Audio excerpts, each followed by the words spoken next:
Siyempre. Kaya pag-usapan natin sa ano ay ang serbisyo at sweldo. Yan. Dalawa lang muna ang nais kong puntuhin na pabigat sa mga Pilipino. Ano? Serbisyo at sweldo. Bakit ba sa taong bayan palagi ipinapasa ang pasakit sa ekonomiya? That's Ang what negosyo I was ng mga saying bilyonaryo ang palaging may proteksyon sa gobyerno.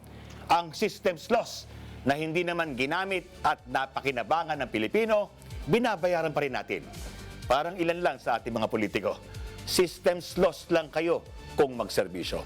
Uy. Sweldo itinaas ng bahagya, pero pinigilan pa rin ng mga negosyanteng gahaman. Ay. Barya lang ito at huwag sabihing lugi kayo. Sa bilyong kinita taon-taon, gusto nyo lang mas malaki pa ang kitain Uy. sa susunod na taon. Habang ang manggagawa hindi na makahabol sa taas ng bilihin Ay. at taas ng bayarin. Hanggang saan ba ang ganid nyo?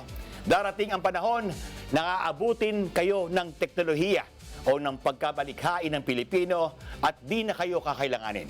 Parang encyclopedia lang o Nokia na inakala na habang buhay sila.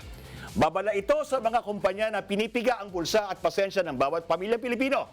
Hindi araw-araw ay Pasko.